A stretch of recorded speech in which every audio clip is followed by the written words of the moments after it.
Como no vídeo passado eu falei sobre os 5 piores livros que eu li em 2024, nada melhor, nada mais certo, né, do que agora eu vim falar sobre os 5 melhores livros que eu li esse ano. Eu sei que no vídeo anterior eu comentei inclusive para vocês que eu tive uma dificuldade, né, em saber qual posição eu ia colocar cada um, que eu até mudei, né, e isso eu reforço aqui nesse vídeo, que quando eu pensei na lista, eu pensei, não, esses são os 5 melhores livros, sem sombra de dúvidas, não tem outros, né, são esses 5 aqui. Só que eu tive uma grande dificuldade em saber em qual posição colocar cada um deles, né? E eu digo para vocês que foi bem... Eu tive que usar muitos critérios para poder ranquear eles nessas posições. Então, antes de mostrar para vocês quais foram meus top 5 favoritos e qual foi a posição de cada um deles, deixem me apresentar. Oi, eu sou o Mark e bem-vindos a mais um vídeo.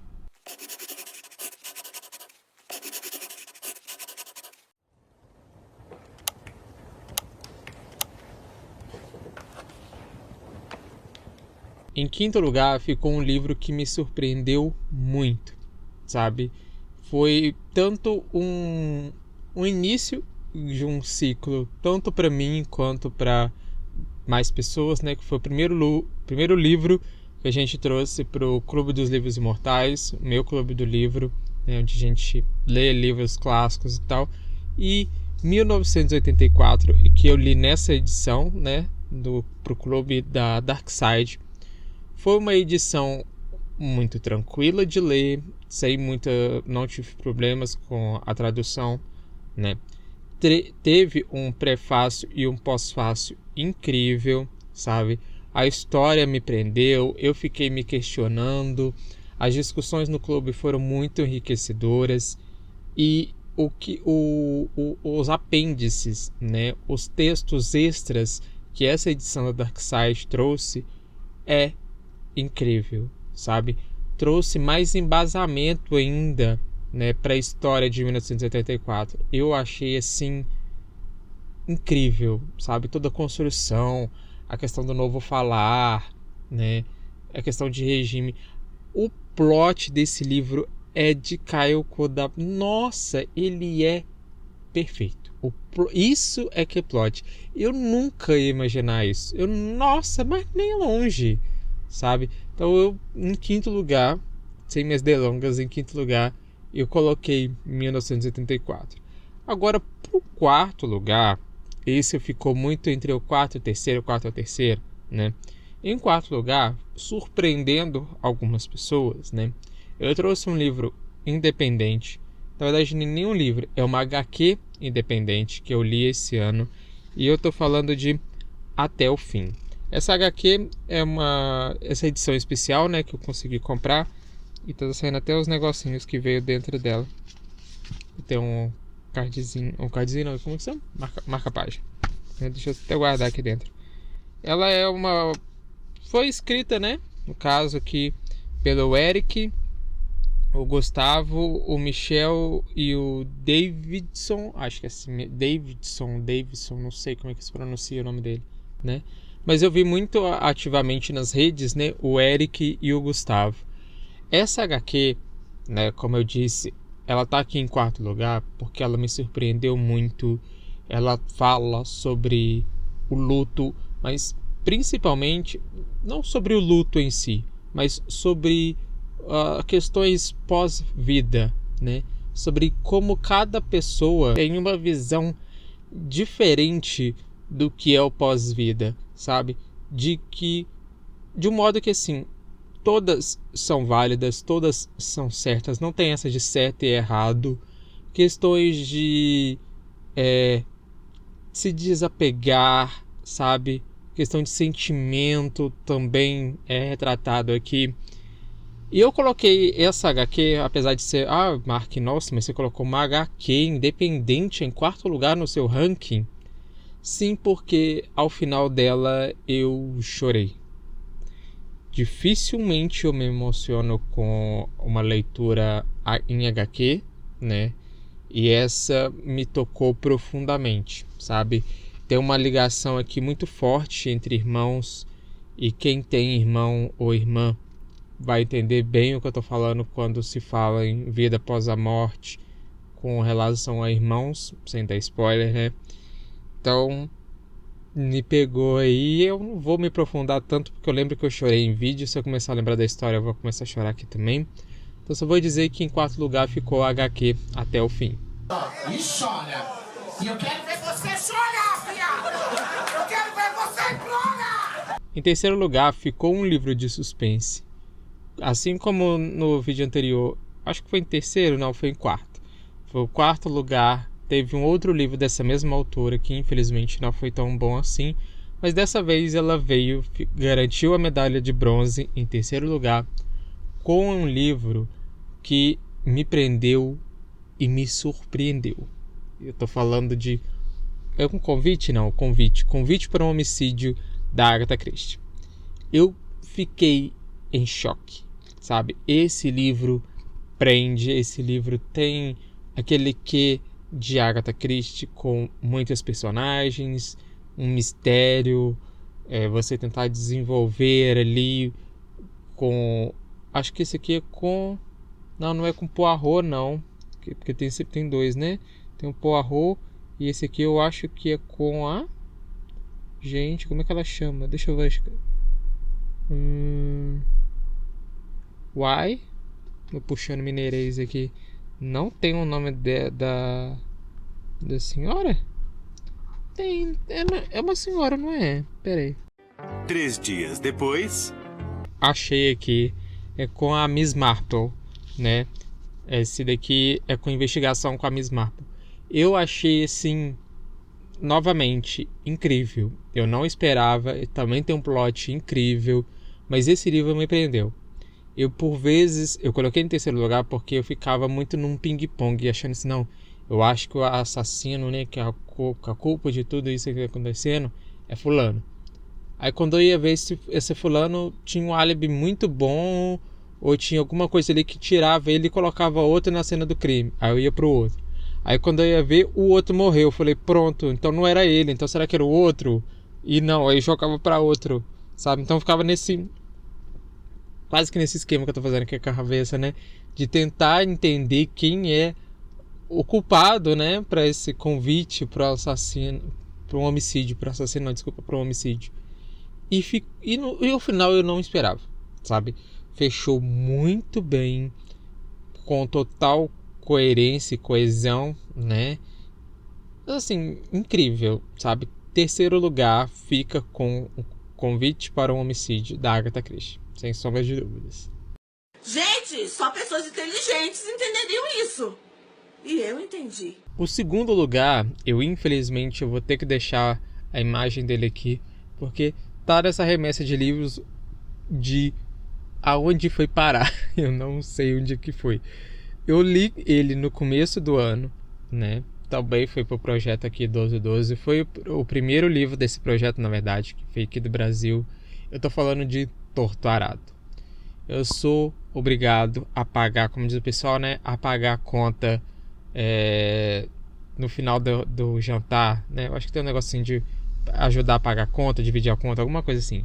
Esse livro é um livro que, ó, só de falar eu até comecei a arrepiar. Ele é incrível. Nossa, agora tô arrepiando mais ainda. Ele é incrível. Ele tem representatividade. Ele tem camadas, sabe? Eu não consigo expressar o quão incrível é Torto Arado. Eu acho que só quem leu sabe o quão incrível esse livro é, o quão representativo, o quão envolvente é a história de você, mesmo não tendo ligação, eu digo por questão de raça, eu não sou uma pessoa negra, e o livro traz fortemente essas questões raciais, mas a gente que tem um pingo de empatia pelo outro, sabe? Se revolta com aquela história daquele livro, se revolta com a história daquela família, com a exploração, com tudo que eles estão passando ali. E é muito bom, sabe? É um livro que eu acho que Tá, posso estar muito... Não vou dizer que estou sendo prepotente, não, porque eu acho que eu vou estar sendo... Não vou dizer nem profeta, nem nada, não, mas eu acho que uma certeza que eu vou dizer agora aqui. Se na minha época de ensino médio a gente estudava Dom Casmurro, Capitu, Machado de Assis e tal, né? Machado de Assis, no caso, autor desses livros. Não, mas deu para entender. Eu acho que a minha sobrinha, que hoje tem 3 anos, quando ela chegar na idade ali do ensino médio e tal, porque eu acho que no ensino fundamental não seria adequado a esse tipo de leitura, né? Mas ali no ensino médio, ou até em questão de Enem, se ainda tiver Enem, ainda tiver idade para fazer, né? Talvez esse livro esteja na lista de livros obrigatórios para fazer a prova. Ou numa aula de literatura, porque esse livro, sem sombra de dúvidas, representa muito a cultura do Brasil. Ponto. Sem mais. Mas, do meu ponto de vista, pessoal, vou dizer, é uma obra-prima. Mas apesar de Tortarado ter ficado com a medalha de bronze, né, eu tenho que dizer que esse outro livro ficou sim para mim. Tô olhando para ele aqui que eu tive que jogar ele dali para cá. Ele ficou para mim sim com a medalha de ouro, porque a história em si me pegou muito. Ele foi um presente do meu crush.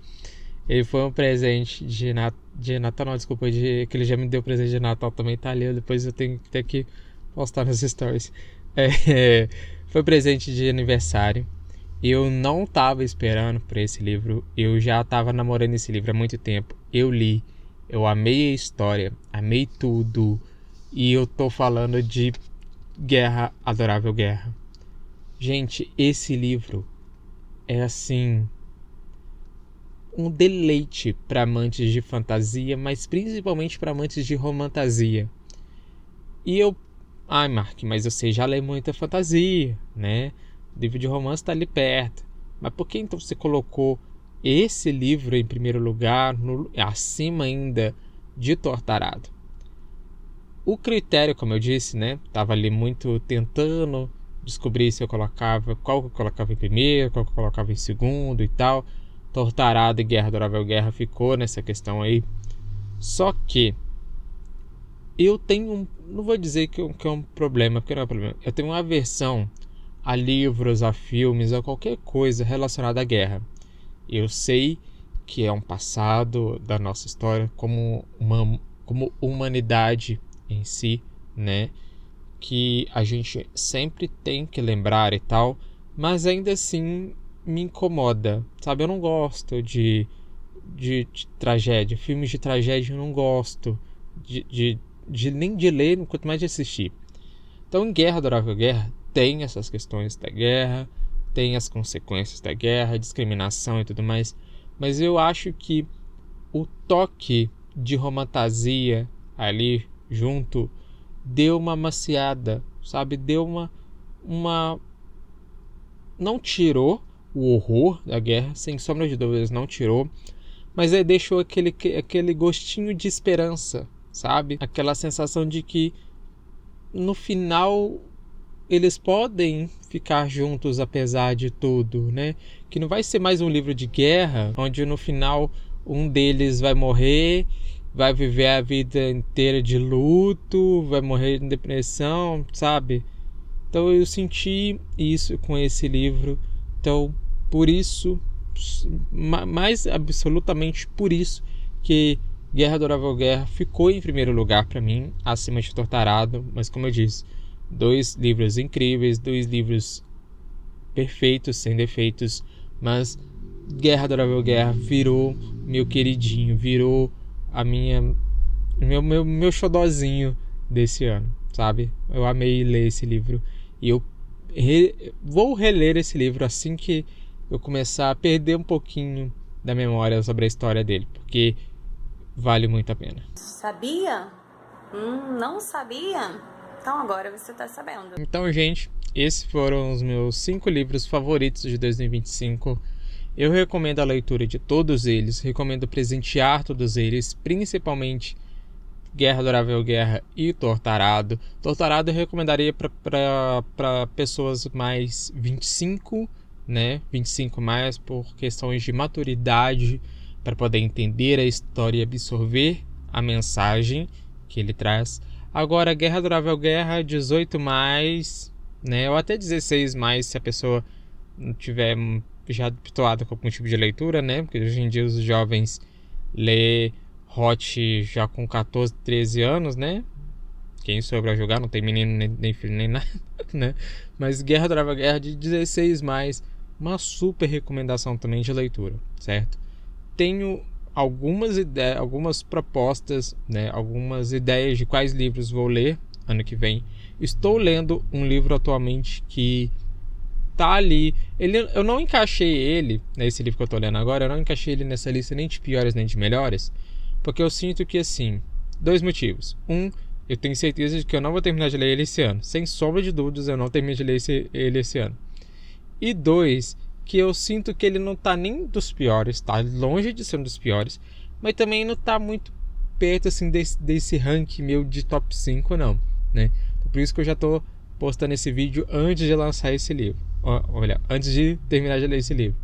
Espero eu terminar de ler ele ainda esse ano, né? Não sei se eu vou conseguir. Espero muito terminar de ler esse ano, porque eu não gosto de deixar leituras para outro ano, né?